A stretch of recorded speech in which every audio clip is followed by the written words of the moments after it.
what is the best way to succeed as a subscriber to my site? And first and foremost, you have to commit to learning. My service is for people who are very serious about becoming great traders. It is not a passive service.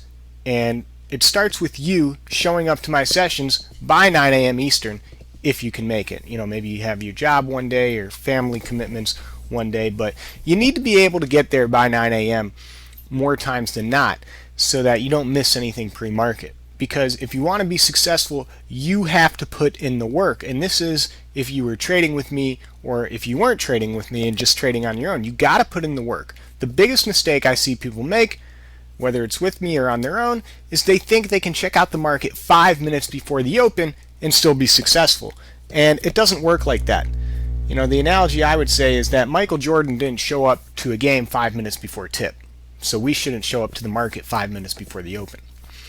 Secondly, you need to ask questions. If something doesn't make sense, ask me, and I'll do my best to help you understand. You got to take advantage of the educational material that's posted on the site. I started the site over a year ago, and everything has been recorded to that point. So there's literally over 1,000 hours of live trading footage in the live trading archive, which you can find from the site. Over 1,000 hours. I think that's very important. And there's a number of educational videos in the video library. You need to watch them. I learn something new every single day, and I'm always talking about it. So you need to watch the sessions in the evenings or on the weekends, because that way you'll hear some of the educational talking points that you might have missed during the heat of the moment. I'm in a trade, it can be stressful, maybe we're excited, and things are moving fast, whatever. So maybe you missed something. Go back, watch the film. Just like athletes watch film of how they play, we have the benefit of being able to watch live market action play back. Most importantly though, you need to stay comfortable at all times. Sometimes I will talk about a trade idea, but I won't execute on the trade myself because it doesn't fit my style personally. This is why I'm always saying stuff like, if you want to be aggressive, here's a trade setup. Or the more conservative approach is to wait for XYZ to happen.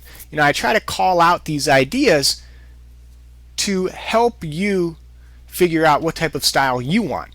I'm generally more conservative than usual. So if I talk about a trade but I don't enter it, that doesn't mean you shouldn't enter the trade if you like the idea. If you like the idea that I throw out there, figure out a way to put some risk on, regardless of what I'm doing. What I'm doing shouldn't matter. You need to look at the idea and say, hey, yeah, maybe he's onto something there. And if it fits your risk appetite, figure out a way to put something on.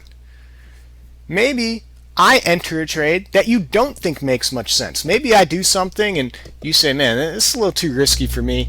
I'm going to wait this out, see how it plays out. That's what you should do. Do not ever get in a trade with me that you don't understand or you don't think makes sense or you think is too risky. Stay away from those types of trades, because even if it does work out for me and you will have learned nothing other than to second guess yourself. So you have to be comfortable with your trade, not my trade. This is the only way to learn what type of style suits you. If you aren't comfortable with your own trade, you will never learn when to listen to yourself or not. And as a result, you will always be less of a trader than you can become. Think about it like this. If you make a mistake based solely on my actions, you can only learn from my mistake. But if you make a mistake based on your actions, you can learn from it yourself. My goal is to help you become the trader you want to be, not just simply copycat my trades. And one thing I really want to stress with this is the whole concept of listening to yourself. When you get that itchy trigger finger type feel like, man, I think I should get in here, you don't need me to encourage you.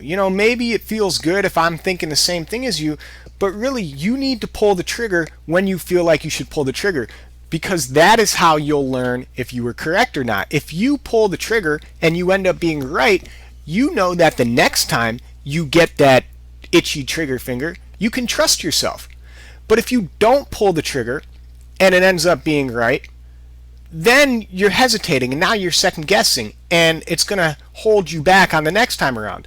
Or maybe you pull the trigger and you end up being wrong. That's fine, but at least now you know, hey, next time around that I get that itchy, aggressive trigger finger, don't be so aggressive because it didn't work the first time, so maybe it's not going to work this time. But the bottom line is unless you're listening to yourself, you're not going to be able to understand what type of trader you want to be.